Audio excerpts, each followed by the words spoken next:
So next up, we have Mike Curran of AFL Ireland Women's. We've got Lilly-Ann O Hora from Athletics Ireland, and we've got Beth Carson from Swim Ireland. Lads and ladies, it's very nice to talk to you. How's it going? All good. Well, Joanne. All good. Thanks, Joanne. Thanks for having us. No bother. Thanks so much for coming on board with the Shine Festival for the Shona project. I really do appreciate it. So I suppose, Beth, if we start with you, because you're under me and that's where my eyeline is going at the minute. So tell us a little bit about Swim Ireland and what your role in Swim Ireland is. Yeah, so Swim Ireland it's the national governing body for aquatic sports in Ireland. So swimming, water polo and diving mainly. So my role there, I've got a split role. I'm the Women in Sport officer, and then I'm also an assistant coach at our National Centre in Dublin. So I've got responsibilities in driving participation in women in sport, whether that be actively participating or coaching or officiating. And then I get a bit of performance on the other side by coaching the upcoming summer. So it's a nice balance for me. Yeah, no, sounds interesting. Lilly-Ann, you're also a women in sport officer with Athletic Ireland. Is your role similar or is it different, given, I suppose, that athletics is a different sport and, there's probably so much you have to cover as well under the athletics banner? Yeah, I'm pretty much the exact same as Beth, just trying to make sure that we get more women involved at every level. Both Beth and I, through Sport Ireland's funding, we're very fortunate to have got funding from them to be able to run our programs. So mainly looking after, visibility of our female athletes and our coaches and our officials, and then also trying to make sure that we develop the skills of the women involved. So through leadership programs or governance programs and so on, and offering more coaching as well. So that it's been great fun so far, thankfully. Yeah, and Mike, we're the honorary female here because everyone else is women apparently for the whole thing, but you've been involved with AFLW. So if anyone who doesn't know, it's Australian Football League for women here in Ireland. You've been involved with that for quite some time. So what has your role been in developing, I suppose, a sport that we would have necessarily only seen maybe once every 2 years with the international rules when the men would play? Yeah, so it's actually relatively new, Joanne. So I've been involved with AFL in general here in Ireland for 20 years, but on the women's front, it's just been for the last 3 years. So compared to all the other guys, we're a very new sport. AFL Ireland Women's is the governing body for women's Aussie rules here in Ireland, formed in 2017. So we're at a very early stage. We're not quite at the Sport Ireland funding stage yet. So we're trying to stay afloat by ourselves at the minute, but we're looking forward to that day at some stage. But yes, I would have been a founder of AFL Ireland Women's. I'm the current head of that organisation. And I also, as well, have a split role in that I'm directly involved in coaching both domestically here at home and with the Irish national and Australian women's football team as well. So yeah, we're very topical at the moment, of course, with all the Irish girls in Australia and with AFLW being shown on TV here with TG Carr for the first time ever. So that's all very exciting. Yeah, and I mean, Beth, you were just kind of talking about your split role, and I suppose, having women being involved in the sport, either directly through the swimming, water polo, diving, whatever it may be, but also in terms of admin, coaching, and things like that. How important is it that we don't just stress that you have to be the swimmer, the diver, the water poloer, the synchronized swimming, whatever it may be? How important is that? Because I suppose only 1% of us will be an athlete that's an Olympic athlete. Yeah, exactly. So I think, around that age when girls or boys, to be honest, are starting to think whether they want to keep going with their sport, that's the time that you want to try and keep them in, whether it's through continuing on as an athlete or taking up a coaching role, supporting their coach in the club, or even roles on the committee. I think it's very important in terms of a mix of genders in any aspect will include a mix of perspectives and more diversity, which can only mean more growth. So I think it's just as important to have a mix of females in each area outside of the pool or the pitch or the court. Definitely. And Lilly-Ann, how do you make not being an athlete cool? Because when I was younger, and everyone probably who will be watching, they'll be between 14 and 16, they probably want to be the next Sonia's, they want to be the next Ciara McGeehan. So how do you make something like coaching or being involved in the admin way kind of cool, because it's not cool? Yeah, no, I completely understand. I suppose even when we think about why we started sport, any of us, it's just because we wanted to be a part of something, be a part of a collective. And just because you might not always be able to compete to the level you want, it doesn't mean that you have to lose out on that opportunity to remain involved. Because when we look at sport, nowhere does it say that you have to compete. It just says, about kind of like it can be casual or competitive. And just allowing yourself to be familiar at every level within the sport, just to be like connected to those people. And I think that's the really important thing. I've got way further in the sport than I ever deemed possible.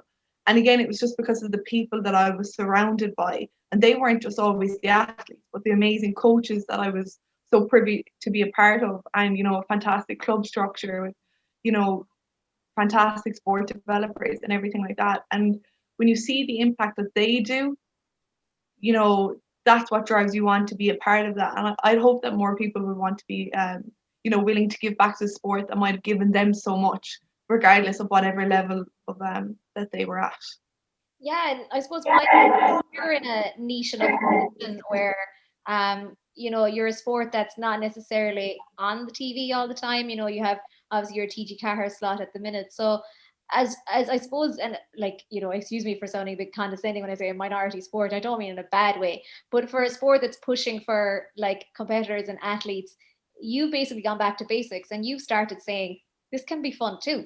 And you've proven that with the Banshees, like you're winning an insane amount, but you're developing and cultivating a fun environment for these girls to thrive in. Yeah, absolutely. It's a bit like what Lilly-Ann said there as well. I suppose our main driver, because we're so new and really starting from scratch, is participation. So we want everybody to come out and get involved. And the really interesting thing is, because it's a new sport that nobody really has a familiarity with, like we have the professional girls that are playing AFLW in Australia, they will come home and they'll play with us here at home. But we also then have like local girls, club girls. We have girls that have never played team sports before. We have girls that might come back that haven't played since they were 10, 11, 12, 13. So it's like a clean slate effectively for everybody. And all these different levels are able to meet on the field and compete to whatever level they want to compete at. But primarily it's to participate, have fun, and be part of that social scene. And I suppose, ideally we want everyone to have a kick, no matter what your level at, to try it. It's a new sport, it's something fun, it's something different. But also then, like we're looking at stuff, one of the things of interest possibly to our here is that we're looking at a schools competition, for example, whereby maybe it's a transition year or whatever, but like that you have the team, you've got the committee that runs the team, you've coaches, we want people designing jerseys, we want people designing Facebook pages and social media. So we want to try and get everybody involved in that type of a project as well at schools level. That's one of the things we have in the pipeline. So in general, yeah, it's all about getting everybody to just come and have a try, have a go. There's no preconceptions. Everybody starts at the same level. Everybody's very friendly and welcoming. Get a bit fitter, have a bit of fun, and just come back into sport or try sport if you haven't played a team sport before. Yeah, and like to Beth, I suppose, and Lilly-Ann, like I think my kind of like raise an interesting point in terms of like access into the sport, and it's not necessarily the best kicker kicks the winning goal and that's about it. Like it is about the small stuff as well in the way, like designing jerseys, like cultivating an area where everyone is included. And I think as someone like me who necessarily can't kick a ball as much as I like to try and convince myself that I can, like how do you what's your fine line in terms of making sure a sport is accessible but yet you're driving growth and you're making sure that athletes are becoming elite without kind of hampering the kids down at the bottom who wouldn't be necessarily as good? So whichever one wants to take that. I think it's about catering to each level. I mean, the good thing about swimming is that it's accessible your whole life. Babies get into it, then you got your learn to swim, then you've got your club, but you've also got 80, 90-year-olds still getting in the pool because it's not impactful on their bones. They can get in. The big thing right now, I think, is mental health. In terms of sport is a great escape from real life, especially in this last year. So there's something to draw for everyone. It's not just about being the fastest, fittest, looking the best. There's so many different areas that sport can give you and prepare you for the rest of your life. I always remember, when I was younger as a swimmer, people tell me, what you're learning now is going to help you in a job interview in 10 years. And I would be like, okay, I'll just worry about my next, semester of school and get that sorted. But it's so true. It teaches you, it teaches you time management. It teaches you how to deal with pressure. There's so much to draw from sport that you don't need, that it doesn't take to get to the top level to learn and to benefit from it. Obviously there's health benefits from all areas, but we just work on different programs for different target groups. So every sport's got their participation programs, and they've got their development plan for athletes and master athletes. So it's very much, there's nothing that's more important than the other. It's about trying to provide as much support to everyone out there who could possibly access the water for us anyway. Yeah, like probably with athletics, I'm not going to say a bit easier, but like anyone can walk, anyone can kind of run, if you're training to be in athletics, like you have road, grass, like whatever it may be. So like for you, how do you, I suppose, what would be your like encouragement in order to get people started, because I'm sure there's girls probably watching this who are like me at 14, were like, I can't do sport, like why would I bother trying? So like, what advice and tips would you give to them in order just to get going, especially since walking and running are just out there? I'm pointing out my window in case anyone's looking. I think that's exactly it. Like you said, it's like Beth said, it's athletics is so accessible. I suppose a bad thing that happens with athletics is that most people kind of quite quickly think of it as elite. I have to look a certain way, I have to wear the short shorts, I have to have the fancy shoes, and that's very daunting, especially if you're kind of wanting to join the sport. But people can kind of get so fixated on that there's a one size fits all, and that's absolutely not the case. There's so many events through track and field and cross country and everything that it welcomes all, all levels, all abilities, all shapes and sizes. There's things that people do in athletics that I couldn't even dream about doing. You know what I mean? And it's about trying to find your niche. But majority of our clubs are willing to help people find that way, and just allow you to kind of progress or see what you want to get out of the sport. But that's another thing. Like we're not forcing any of our athletes to become, the next big thing or the next big star. We wanted people to have an appreciation for the sport and what it can actually do for you. So whether it be going into Gaelic football or going into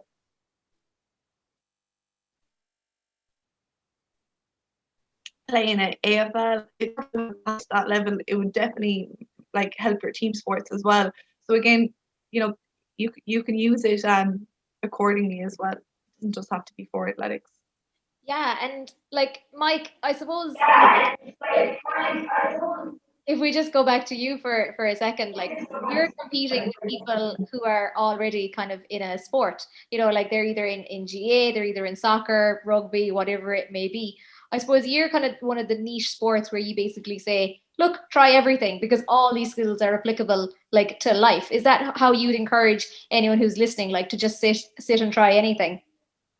Yeah, for sure. As I say, like we're slightly more niche. You can't just rock up and find an Aussie rules football somewhere or the jerseys or the post. So we're conscious that people make a bit of an effort to come out and try it, and we're really encouraging of that. But yeah, there's so many different skills from so many different sports that are transferable and usable in AFL. So like we get players that come over from camogie, from basketball, from soccer, from rugby, in Australia from netball, from rugby league, from hockey. It doesn't really matter. You have those basic abilities or basic skills in some other course or in other sports. You can come and see how they transfer to AFL. And I suppose we also then have that come and try it out, but we have that pyramid of progression. So you can just come and have a kick and have fun, or you can work your way up to play in our premiership here, or you can, if you're a student, you can try and get selected on the Irish Universities team. You can play Irish Nines, you can play full international AFL. And then of course, have that at the top of the pyramid is AFLW participation in a professional contract. So yeah, there's something for everybody. It's really about just getting out and giving it a try. And I'm always conscious that anyone that comes down is so brave because it's something totally different. So we're all about inclusivity and just getting out and meeting people as soon as they arrive, welcoming them into the fold. Like we've had instances where I've seen girls have driven they've sat in the car, they're about to turn the key to go again, and we've ran over and says, come on, you're going to love it. And it's just that, like, bringing people into the fold, and as soon as they do, we generally find that they do love it and they're glad they did. So yeah, it's just give it a try for sure. Yeah, and I think another thing that I was curious in is kind of body image in sport. And Mike, I'm going to start with you because you're going to laugh. So I was watching like the AFLW like over the last few weekends on TG Car, and the first thing that came to me was, do I have to be tanned and toned to play this game? Because everyone was so tanned and so toned. I have never felt so pasty and unfit in my life. But like on a serious note, like these girls they're putting in obviously the hard hours in the gym and stuff like that, and you'd see that. But the physique that you need to play AFLW, it is a bit different in comparison with some of the other like women in sports, because in GA you can't tackle, like that's obvious. But in AFLW, like it's a skill. So in terms of trying to like get girls involved and getting them to do that and kind of build their physique and their muscles up, like how would you necessarily, I'm not saying go about it, but like, some people might watch a sport and say, God, it's very rough for girls to play. So like, how would you kind of respond to things like that? We were all for it, by the way. Like my dad was like, I hope they kick the crap out of each other. I was like, Dad, they can't do that. Like like tackling's a skill, Dad. I know, yeah. I know what you're saying about the tan and tone, but at the same time, if you check out a few videos of Lauren McGee at Melbourne or Ailish Constantine at Adelaide, some of the girls are representing the Irish pasty white very well there. But yeah, look, at that level, it's a professional sport, I suppose. Secondly, the Aussies are in an amazing climate generally most of the time, which helps as well. But yeah, they put in the hours, and on your professional contract, you're training maybe 14 to 18 hours a week between training and game stuff. At the same time, though, like there's no ideal physical shape or size, because it's a sport that you have everything from the really tall ruck players to the really small, fast, nippy forwards to the kind of the harder, stronger girls that are specialists in tackling. So there is something for everything. For everyone, I wouldn't say be afraid, but like it does take a little bit of getting used to for that physical contact and that tackling if you're not used to it. Like for the likes of the rugby girls, they adopted very quickly. For probably the DA girls, the soccer girls, it's probably a little bit harder than that. But generally what we find is, again, once the players try it and they've had their first tackle or laid their first tackle, they generally go, oh, that wasn't as bad as I thought. And the players are protected within the rules of the game and stuff. So it's not like all out barbaric or anything. It is very well umpired and stuff like that. So yeah, other than that, like just try it. You'll find a position for yourself. There's no ideal one size fits all. As I say, there's a mix of everybody. One of the cult heroes of AFLW at the moment is a girl called Sarah Perkins, who's playing for the Gold Coast Suns. It's her third club. She generally wouldn't fit the box of the hand and tone gym person, but still she's one of the best players in the game. So everybody has something that brings to the sport for sure. Yeah, and I suppose, Beth, if we can go down to you with I suppose swimmers and body image, because I know like in swimming, I think there is like a perception of like the incredibly like chiseled like a god, I'm gonna say, like bodies that like some of the athletes actually have. And like I suppose when you're coming into an environment, or you see that on TV and you kind of might look at it and you think, oh, I don't think the belly would look good in the old swimsuit. Like, how important is it, I suppose, especially in swimming, to have, I'm not saying like a range of sizes, because obviously I know like the lighter you are, the faster you can be, but how important is it for a sport like swimming to be, I'm not saying a bit more open, but to have a bit more, maybe body positivity, but in a nicer way, just for a bit more understanding, maybe for young girls who are like, I don't have that, like, that's not me. How will I fit into a swimsuit and look good up there? Like, how hard is that? Yeah, well, I'd say one good thing is if you get into swimming when you're young, body image doesn't even come into your mind, because you've been used to being half naked all the time. You're showing up in a swimsuit every day, and that's something that is really good if you enter the sport at a younger age. The older you get, the harder that gets, and that's one of the biggest barriers. It comes back to the confidence piece, for any woman or anyone, a little bit self-conscious of their body, to step out on the poolside and hit a little to no clothing. It's daunting. But one thing I will say is that even myself, so I swam competitively for Ireland for 10 years. And I remember watching the European Championships, the World Championships, and seeing these godlike figures on the camera and thinking, oh my God, like how are we going to show up from little old Ireland? And I'm going to stand beside these goddesses from Europe. But the camera definitely does something to make you like even more spectacular. Now, I'm not saying they're out of shape, but when you're there in person, you realize, okay, these are humans too, you know. And it's funny, if I could go back and just tell myself to stop, you know, everybody has something that they're self-conscious about in their body. Now, I'm not saying it would interfere with their ability to perform, but everyone has insecurities, and it's about learning that you're never going to be perfect. Even those goddess people that you're looking at the TV, they've got something that they don't like about their body, believe it or not. So I think it's about learning. Your body is, you're building your body to perform, whether that's to do a 5K walk, do a 5K swim, or get up and swim, you know, for your country. It's not built to look good, it's built to be useful, you know. And I think the good thing about the swimming, if you look at the open water swimming, you actually have to have a bit of cushioning to keep yourself warm. If you look at any of those channel swimmers, you'll see a lot of them have to actually build up their body weight to be able to survive in that temperature. So, you know, it's about not just picking out the things you see on Instagram, you know, the swimmers you see on Instagram. It's about actually thinking what your body can do for you.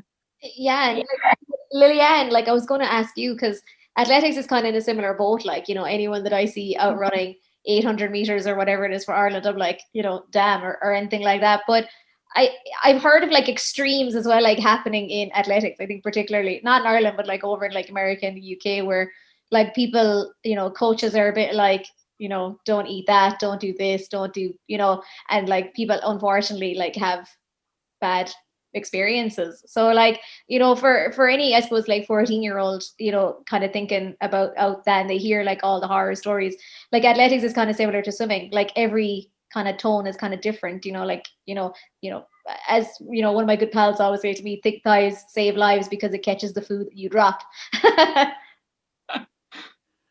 Yeah, well, like that, I suppose, as Beth said, I think it keeps we have to keep kind of reminding ourselves about it's not actually what we look like, but what our body can actually do for us. And it's definitely something both non-athletes of any sport and athletes experience. Like Beth said, we're all humans, we're all going to get these kind of insecurities at the end of the day. Nowhere when we, again, like I said, nowhere when we look at like sport, the definition of sport does it say we have to look a certain way. All it's saying is that we have to be moving, you know what I mean? So again, just reminding ourselves of that.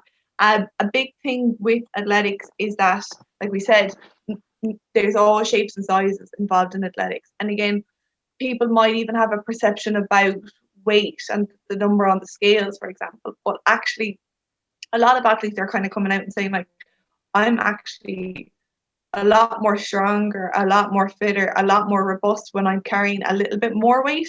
Like there's even an athlete over in Finland at the moment, her name's Anne-Marie Corgi, she's a hurdler. And a load of people started commenting on her appearance recently, not because they thought she looked they actually said they thought she got taller. But what had actually happened was she ended up putting on 5 kg of pure muscle. And if you looked at both of them, you wouldn't really be able to distinguish. You'd actually probably be more kind of happier with the kind of heavier your weight.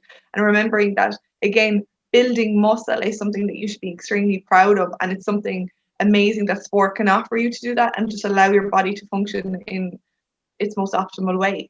Again, you know, body shape and everything, it's not how you look, it's what you can do with the body, I think, is the most important bit. Yeah, and I'm to hear, I think, like all of you basically, you know, what your opinions are on, you know, I think there was a study done, was it possibly by Sport Ireland? I think it was by Sport Ireland. And they basically was saying like that the drop-off participation rate for 14-year-old girls is still, unfortunately, at an incredibly high level. Like for all of you are kind of, you know, Mike, you're involved in team sport and, you know, the two girls are involved in individual. what would you see as the main barriers to participating in sports for anyone, like, and in particular for a teenage girl? So like, Mike, from a team sport, like, what do you think are the barriers for ye and anyone who's trying to like grab the 14-year-old's attention to keep going? I suppose for us at the moment, for that age bracket, it would be really getting access to schools and stuff, and that's something we're working on. And we also have plans for like an academy for 14 to 18-year-old girls, where we've been kind of delayed a bit on that with COVID and whatnot, but we probably will aim to start it sooner rather than later, even if it's online, just to encourage girls to reach out to us, and that we can get some coaching going and get them some equipment and stuff. But even, I suppose, I have a daughter myself that's 13 at the moment, and from my own experience playing GA when I was younger, when you get to that age, you might have tended to be pigeonholed into certain roles on a team or certain positions, or, you know, coaches might have formed opinions on you that mightn't be so easy to change, and I think there can be a little bit of disillusionment at that stage. So in my case, it's slightly different. We're like a completely different sport, so you can go and try something. It's a breath of air, it's a change. It can give you a new outlet and stuff like that. So I suppose that's a positive we have going for us. But it would be really, I suppose, in terms of the barriers and that, it would probably be along those lines, that players might have been in a certain role in a certain team for a certain period of time.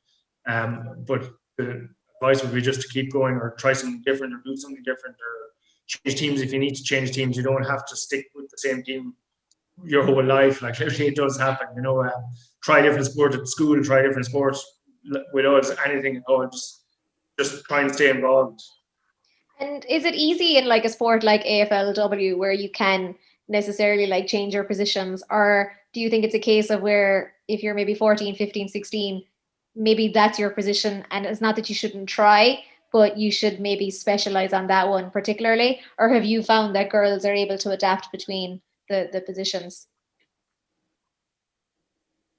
Oh, definitely, yeah, very well able to adapt. And I suppose that in that age bracket from 14 to 18, you really would be working in a load of different positions. You could be playing anywhere in the game on a team.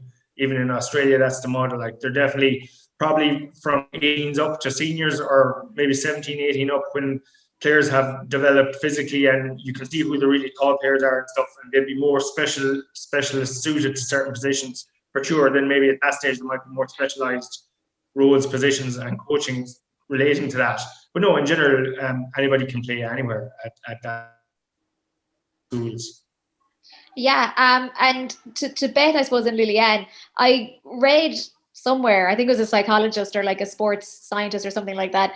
He was a pro, I promise. The way I phrased that did not sound like he was a worthwhile person. But he was basically saying that in order to be a specialist at your sport, so in order to potentially go on and achieve maybe like the elite status, you have to dedicate, I think, did he say 20,000 hours between when you're 8 and 14?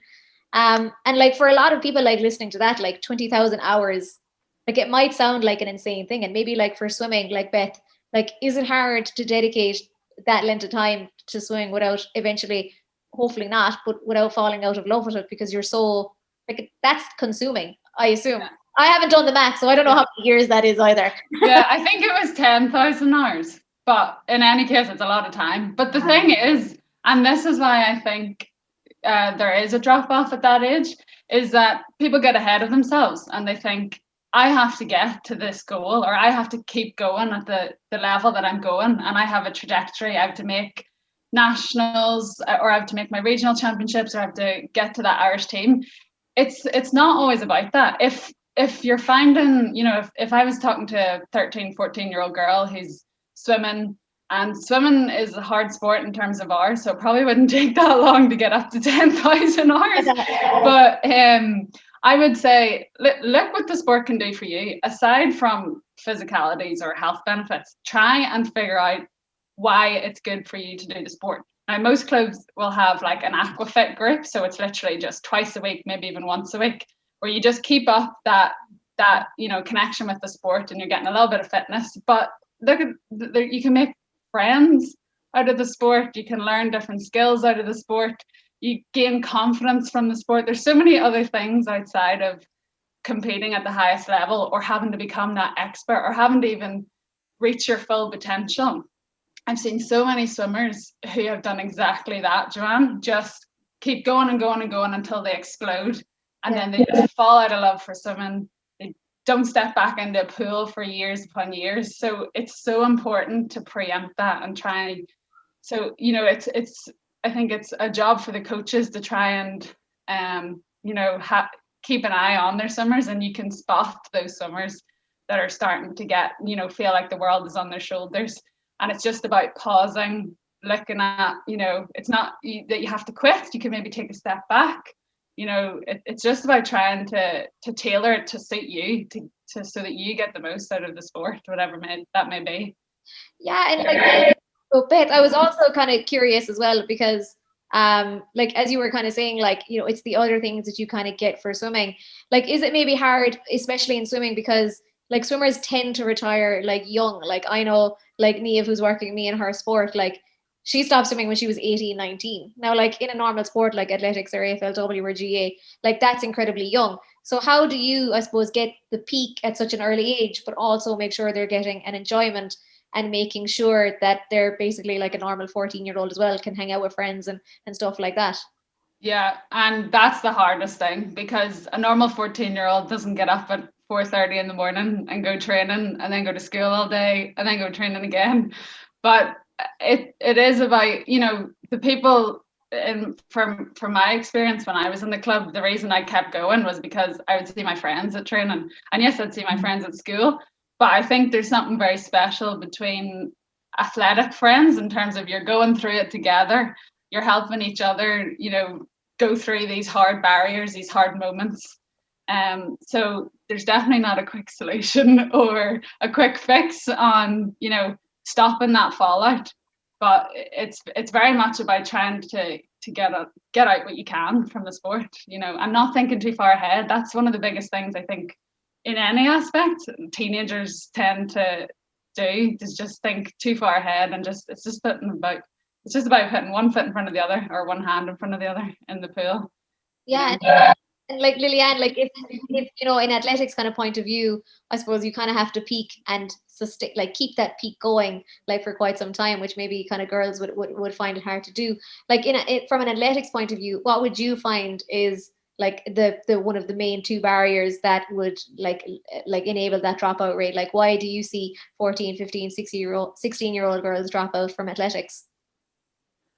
I actually was thinking about this, and I honestly feel that sometimes when you were younger, it was hard, it was more difficult than it is now. Say, like I said, now I'm 26. Oh God, but I'm 26 and I'm still competing, and thankfully I'm actually competing at a way higher level than I probably ever dreamed of. Like when I started at 7 or 8, I never thought I'd probably get as far as I did. But I think when I think back on it, those years around 13, 14, 15 were quite hard, because you were starting to have to make some sacrifices, and you might have to compromise on certain things that your friends weren't doing. And as Beth said, I had two groups of friends. My schoolgirl friends, who were the best people in the world, who were just complete messers, and they weren't really into sport or anything like that. But then I had this completely other community of athletes, friends from different clubs, but we're all really like-minded, wanted the same things. But that's what kept me involved, those people. And it was about finding the right people, I think, and about being a part of another tribe, if that makes sense. And if, again, now more than ever, I think we realize we all would just want to be a part of something. And if we don't have that, we're going to want to drop out of the sport. So I would think that, like as Beth said earlier, when we are trying to navigate our way, regardless of whatever sport or club we're in, get out of the sport what you actually wanted to. So whether it be participation, just get involved, whether it's to increase your potential, or is it genuine you want to perform at the highest level, and just be aware of that, and then you'll be more likely to actually stay with it once you have a clear focus or vision on what you want to achieve out of it. And I do think as well, sometimes people might feel, because it's an individual sport, that there's a lot of pressure, or there's not, you know, but in athletics, and Beth might relate, there's a really strong team element there as well. You know, yeah, we might be in separate lanes, but we're all there with the same focus, all trying to get the same results ultimately to get ourselves better. And it's just being a part of that, I think, motivates people. And again, just making sure that you have the right culture around you with the right people and everything like that will just make that journey that bit easier in the long run. Yeah. Yeah. Oh, no, go on. Sorry. It's echoing there, sorry. Yeah, actually, there's a couple of strategies as well that I think would be really useful in terms of like a coach trying to preempt that fallout for a teenager. Now, the coaches feel like a lot of ownership is on them to keep the swimmers or the athletes in the sport, and that can be quite tough because there's a whole host of reasons why girls, you know, fall out of love with their sport or want to move on. But in terms of swimming, at 14 years old, it can actually be quite good. Between 14 and 16, you know, girls' physiology is actually, it's jumping forward, whereas the boys won't do that till about 16, 18. So I find that when a lot of my girlfriends were dropping out of the sport, I'd still see them, you know, at the weekends. We'd still meet up. We were still friends. But I would end up just racing the boys then at that age. And it didn't make any difference as long as there was someone beside me that I had to chase or in front of me. So there are different strategies. And even then, when you get older and, you know, it's evened out and the boys are definitely getting faster, then it's about pairing different strokes. So, for instance, a girl freestyler or front crawler could race against a boy who's doing butterfly. You know, it's about trying to find that competition, because competition is fun. And then if it's against different genders, there's not as much pressure if you lose as well. Well, I suppose the boys probably under a bit of pressure there, but but it's about, you know, and relays and swimming, like it's all fun, all the fun stuff. I think it's trying to focus on that around that age of 14, like make racing fun or make competition fun. Yeah, and Joanne, sorry, me and Beth now going back and forth, but even just as Beth said, like the coach has a responsibility for so much, but they'll only have that athlete if they're lucky, maybe 3 or 4 times a week, 1 hour a week, maybe, for example. But there's a lot of hours in the week that they could have the crack, you know what I mean, and that they could be kind of connecting. So whether it be, you know, okay, post-COVID, hopefully going to the cinema with your relay team, or, you know, having a bonding session of, you know, after our session we'll have a hot chocolate or a coffee morning, that kind of thing. And just to realize that there's so much more than just the kind of physical exertion that we have to do, but, you know, just having that social interaction with one another as well. I think that's really, really, really important. Yeah, and like, yeah, I just echo what the girls both said there. Sorry. Your grand work. The fun element as well. As a coach, I suppose, in any drills, be it with younger players or even adult players, we actually try, because it's a relatively new sport to everyone as well, introduce like that every second drill is a fun drill or every third drill is a fun drill, and you're doing something to keep that fun and that laugh in the game. And also just to highlight what Lilly-Ann said there, the social side of it is huge. I suppose particularly in team sports, you need that bond anyway. But it's important that there is that downtime, or that there's that fun time away from the track or the oval where people are, whatever it is they're doing, they're doing a quiz or they're doing a movie night or whatever, just to keep that social bond as well. And it's to, no matter what level you're at competitively, is to keep that bit of fun in it. You have to keep the fun in it. Yeah, and like Mike, I was literally going to say, like, because you are such a niche sport, and in order to get people interested, like, you've had to come up with like creative ways. Like, I know you were saying like about the academies and stuff like that, you're kind of up and coming, you know, like you've got Gym Plus kind of helping you with like sponsorship and kind of making cool little, you know, imagery for Instagram and Twitter and things like that to get people like active and involved. And I remember, like, and we were only saying it when we first met, that it was 11 years ago that we actually met over in Sweden, because my brother was kind of playing.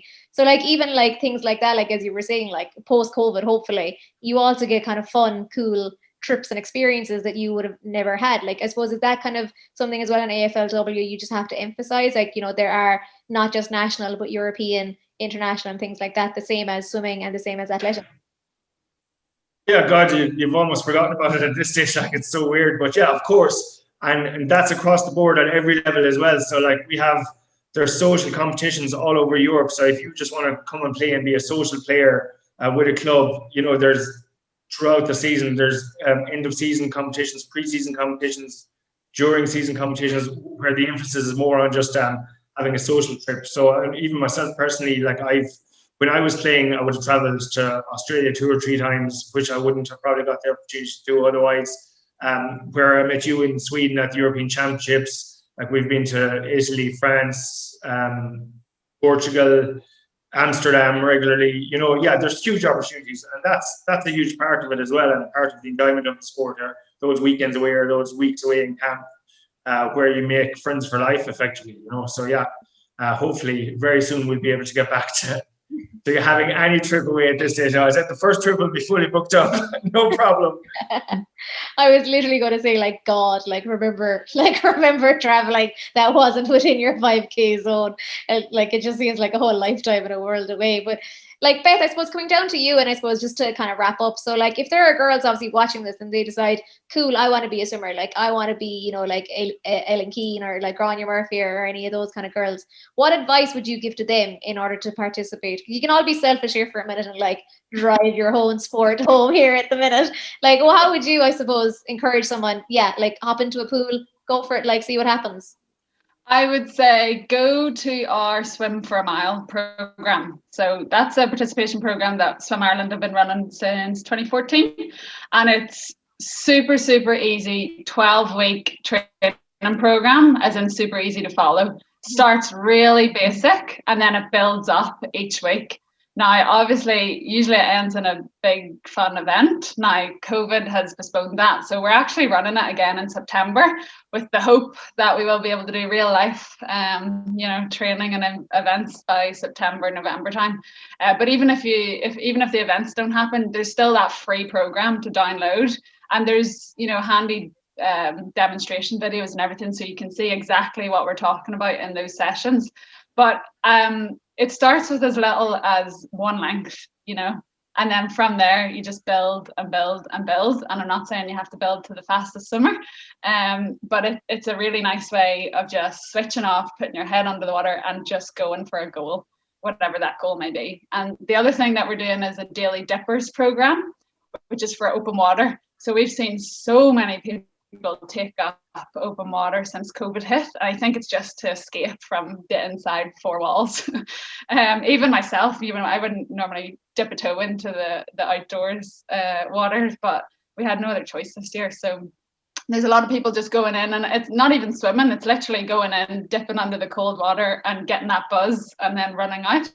So we've got a couple of daily dipper programs running, hopefully again once level 5 restrictions ease. But just go to the Swim Ireland website and go under Get Ireland Swimming, and you'll see loads of participation programs for any age, any ability, anything. There's loads on offer, and it's the same with any, NGB. If you look on our national governing body, if you look on the website, you'll find something for you and information about it.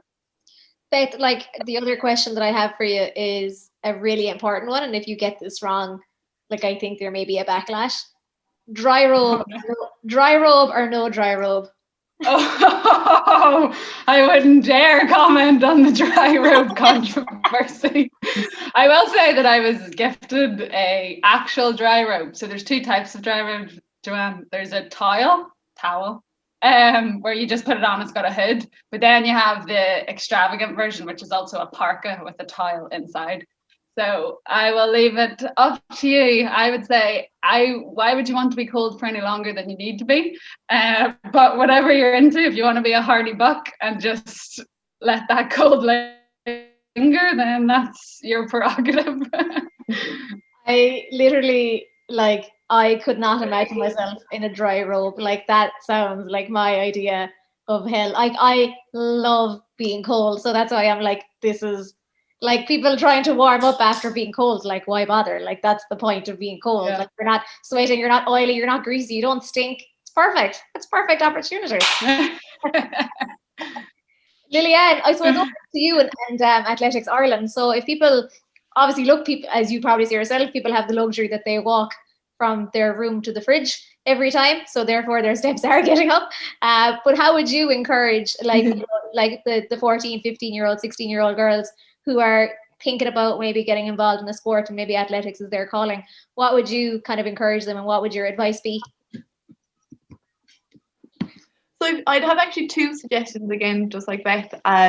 Number one would definitely be reach out to your local club. And if you don't know how to get to your local club, you can either go onto our Athletics Ireland website and be able to stay there, or contact one of our local regional development officers, and they'll be able to kind of assist you in which club. Because remember, like, it's not just about running. I think the idea of athletics, most people kind of get put off it with the idea of having to run laps and laps and laps. I promise we offer far more than that, from jumping to throwing to hurling to pole vaulting. If you're brave enough or have the courage to try something new, I definitely would recommend it, because there's something for everyone. And you know, having a little hidden talent that you might have had been seen before, if you go down to the athletics club and try something new, that would be definitely my first one.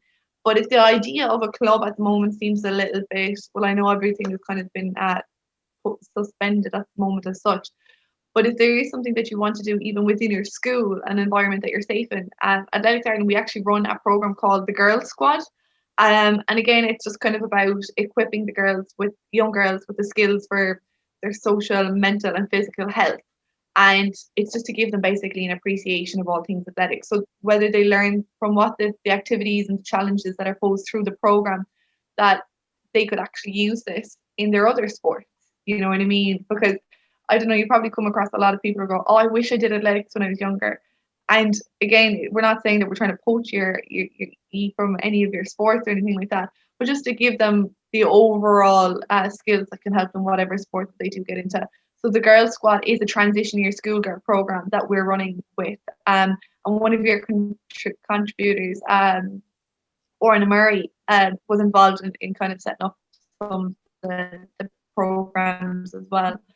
So that would be definitely something that I'd plug. And if anyone wants to hear more about it, they can get on to myself directly, and we give them cool t-shirts and posters and manuals and everything like that. So we have goodies. Join us. It's all about the goodies, like for this, like, I mean, people just love goodies, so they'll probably sign up for goodies alone. Lilly-Ann, I suppose your kind of weird question, I suppose, of the day is probably going to be something along the lines of, so the girls were very interested to know, what are you and all the other athletes in Ireland binge watching on Netflix? Oh, Jesus. I'm really embarrassed to say I was watching Bridgerton. Like I hated it and loved it at the same time. Like I found myself kind of throwing my eyes to heaven a lot of it, but I was watching a bit of that.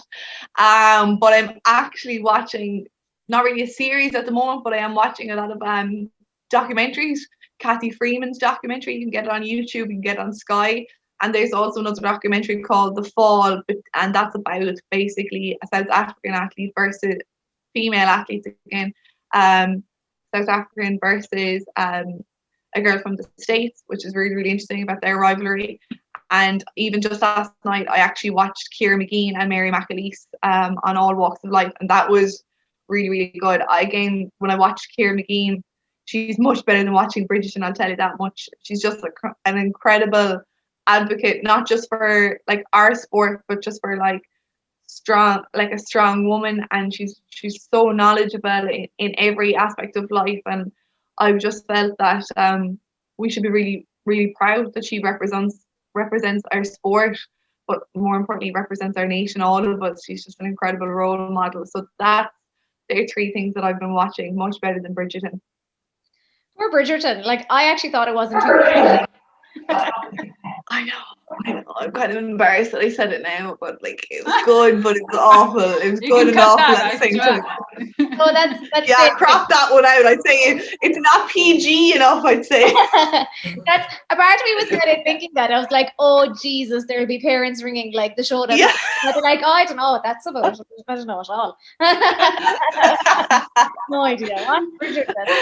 No idea. There's another really good documentary on Netflix called The Playbook, which is interviewing loads of different coaches from different sports. That's incredible. And there's All or Nothing on Prime is so good. It goes behind the scenes like of different teams. Those are two really good sports ones that I've been watching. They're actually quite good, and I've got re-addicted to QB1 Beyond the Lights. That's also like an addiction, and obviously then like The Last Dance, like Michael Jordan. Like if you are anywhere near being a sports, you have to watch that. Like you can't avoid that. You're weird if you do, I think. And you know, a bit closer to home, you know what's been fantastic, and it always has been, Laker Gale on TG Carr is brilliant every week as well. That's fantastic true. Production. They had a really good one with Johnny, what's his name, Johnny Pilkington? Pilkington. Yeah, Pilkington. Amazing, yeah. That was wild. Yeah, the Kevin Cassidy one was brilliant. Shane Curran, the Roscommon goalkeeper, they've all been very good. Always, it's stretched to an hour this season, which is much better. I think it used to be a half an hour previously, and it was way too short. So, yeah, that's a nice homegrown one as well. And to top Lilly-Ann's Bridgerton for the cheese, it's Married at First Sight Australia all the way. You've hit the right demographic there. Yeah. That's your core group there now. Mike, let's go over to you and AFLW. If girls obviously want to get involved and they're interested in picking up an Old Sharon and getting toned and tanned, how do they manage to get over to you? What would you encourage them to get involved in AFLW? Yeah, for sure. So the best thing for us is just to get onto our socials, and we're very much about the can see, can be. So get on AFL Ireland Women's on Instagram, on Facebook, on Twitter, and just see what's happening at the moment with all the professional girls in Australia. We've got huge coverage of that and how they're getting on, highlights of their games, links to where to watch the games, results, everything. And obviously drop us a message. So if you're at school and you think you'd like your school to enter at Schools Com next year, or you could twitch your PE teacher's arm to see what this is all about, drop us a message from your school and we'll get back to you. Or if you're just an individual girl 14 to 18 and you think I'd like to try this, drop us a message again on Instagram, Facebook, and we'll get back to you about the academy and let you know what's happening with that when it takes off over the next couple of months. And initially online coaching there, and hopefully, like everybody else, we can get back out onto the pitch over the next few months and do some clinics and stuff in various locations at weekends and that. Yeah, so for now, I just say get onto our social media and drop us a message and tell us where you're at in the country and what age you are, and we'll keep you up to date as to the events coming up. I'm petrified that some poor person living in the middle of rural Ireland is going to message you and be like, I want to get to Australia, and you're going to be like, calm down. You can get the plane. Yeah. There's steps. The goal is attainable. That's the brilliant thing now, of course. Yeah, but there's a few steps along the way. We already have on foot at the TG4 coverage. In fairness, over the last few weeks, a lot of younger players reaching out to us and saying, "Oh, look, this would be a dream for me." So it's amazing to see the Irish girls are role models. The younger girls here at home are watching it on the TV and they're saying, I'd like to do that someday, and that's fantastic in itself. And the fact we always come back to that they've been brave enough to drop a message to AFL Ireland Women and say, look, I'd like to give this a go. That's amazing. So don't be afraid to reach out, drop us a message, and we'll guide you as to what's the best thing for you to do next, or the best level. And then you can work up through the levels. You can play schools, you can play unis, you can play unis international, you can play full international, and you can attend the talent open days that are coming up, where we do the physiological testing for all the players to the AFLW standards, and we've got some presentations from clubs, and we'll have some scouts along. So yeah, there's huge opportunities. So the main thing is just to reach out and let us know you're interested. And your very important question that all the schools want to know off of you, and the rest of you can chip in for this one as well, because this is a kind of a fun one. So Mike, if you were to have dinner with 3 people, dead or alive, what 3 people would you pick, and what's on the menu? Oh God, that's putting me on the spot for sure.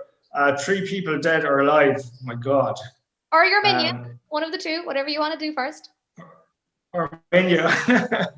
Oh, there'd be definitely a little bit of Mexican food in there, I think. Anyway, some burritos and tacos and stuff like that.